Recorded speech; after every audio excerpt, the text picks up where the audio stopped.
بسم اللہ الرحمن الرحیم۔ اللہ تعالیٰ کی خوشنودی اور اس کی رضا کے لیے اس کی مخلوق کے حقوق کی ادائیگی کرنا خدمت خلق کہلاتا ہے۔ اس میں صرف انسان ہی نہیں بلکہ جانور بھی شامل ہیں۔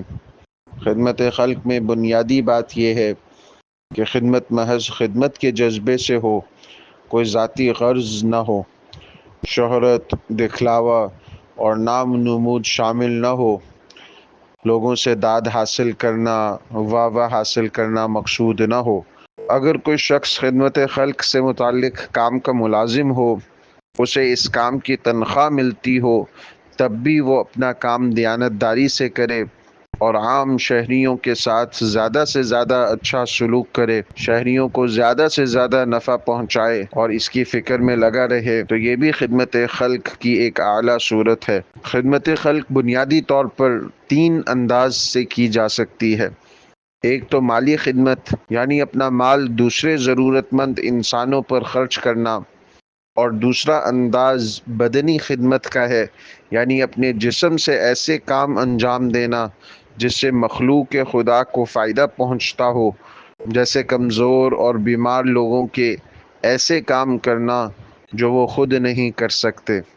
خدمت خلق کا تیسرا انداز اخلاقی اور روحانی خدمت، یعنی دوسروں کو برائی سے بچانا اور نیک راستے پر چلانا، جہالت کی تاریکی دور کر کے علم کی روشنی سے منور کرنا۔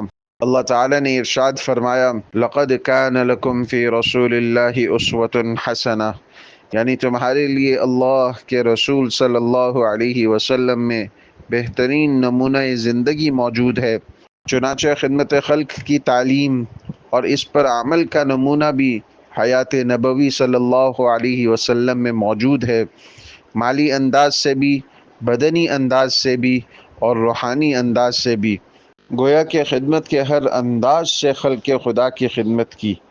مالی انداز سے رسول اللہ صلی اللہ علیہ وسلم نے اس حد تک خدمت فرمائی کہ اگر ایک درہم بھی گھر میں رات کو رہ جاتا تو نیند نہ آتی کہ یہ محتاج کو پہنچ جائے۔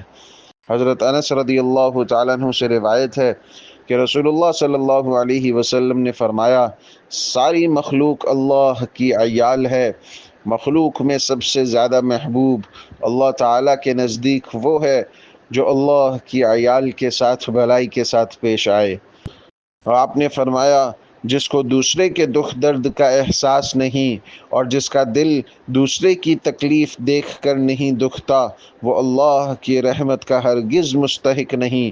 تم اس خدا کی مخلوق پر مہربانی کرو تاکہ تم پر خدا مہربان ہو جائے۔ اس لیے ضرورت مند انسانوں کی ہر قسم کی ضروریات پوری کرنا خدمت خلق کی اہم ترین صورت ہے۔ خدمت خلق کا ایک شعبہ یتیموں کی خدمت ہے۔ رسول اکرم صلی اللہ علیہ وسلم یتیموں کی خاص طور پر خبرگیری فرماتے اور یہاں تک فرمایا کہ جو یتیم کے سر پر شفقت سے ہاتھ پھیرتا ہے تو جتنے بالوں پر اس کا ہاتھ گزرتا ہے اتنی نیکیوں میں اضافہ اور اتنے گناہ معاف ہو جاتے ہیں۔ رسول اکرم صلی اللہ علیہ وسلم نے بیوہ کی خبرگیری کو جہاد کے برابر قرار دیا کہ یہ بھی خدمت کی مستحق ہے۔ حضرت خباب رضی اللہ تعالیٰ عنہ کا بوجہ جہادی دستے کے ساتھ تشریف لے جانے کے ان کے گھر میں بکری کا دودھ دھونے کے لیے کوئی نہ تھا۔ بیٹی روزانہ وہ بکری حضور صلی اللہ علیہ وسلم کے پاس دودھ دھونے کے لیے لے آتی۔ آپ صلی اللہ علیہ وسلم فرماتے، جب بندہ اپنے بھائی کی مدد میں مصروف رہتا ہے تو اللہ تعالیٰ بندے کی مدد کرتا رہتا ہے۔ ایک مرتبہ تو یہاں تک فرمایا کہ مجھے کسی بھائی کی ضرورت پوری کرنے کے لیے اس کے ساتھ چلنا اس مسجد نبوی صلی اللہ علیہ وسلم میں 1 مہینہ اعتکاف کرنے سے زیادہ محبوب ہے۔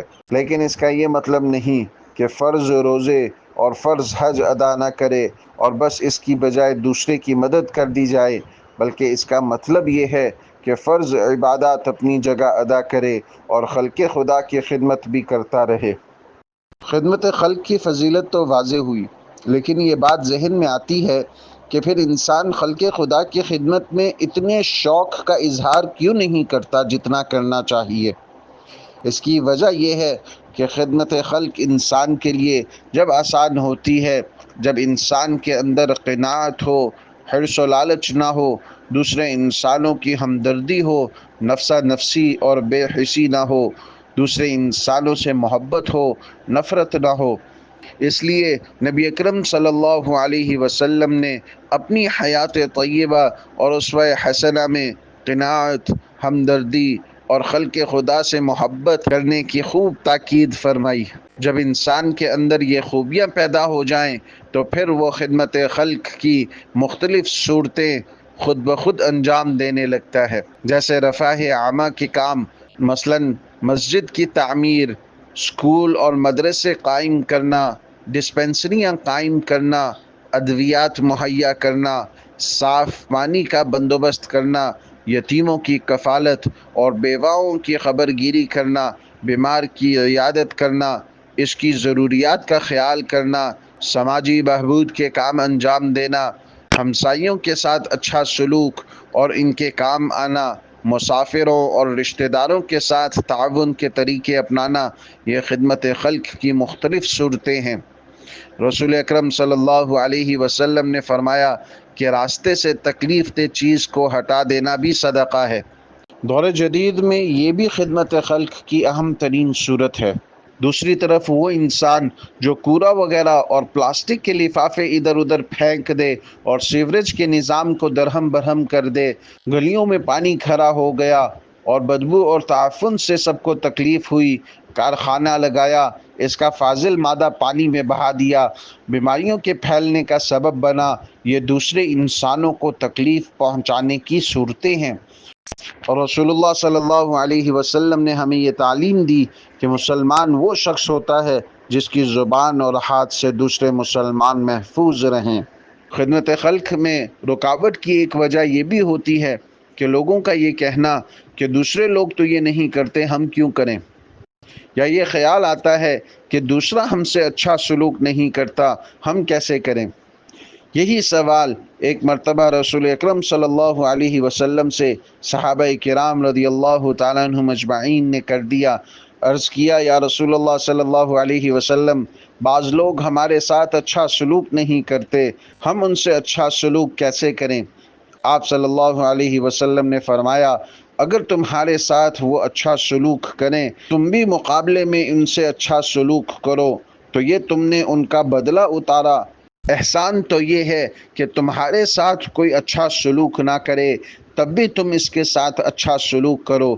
لہٰذا اسی جذبے سے اسوہ حسنہ کی روشنی میں خدمت خلق کو بطور عبادت کیا جائے تو جہاں خدمت خلق سے اللہ کی رضا اور خوشنودی حاصل ہوگی، وہاں معاشرے میں ایک دوسرے انسان کے دل میں باہمی احترام اور محبت پیدا ہوگی۔ انسان کو خود اپنی ضرورت پورا کرنے میں جتنا سکون ملتا ہے، اس سے کہیں زیادہ خدمت خلق کرنے والے انسان کو روحانی تسکین نصیب ہوتی ہے۔ اللہ تعالی ہم سب کو خلوص کے ساتھ خلق خدا کی خدمت کرنے کی توفیق عطا فرمائے۔ وآخر دعوانا ان الحمد للہ رب العالمین۔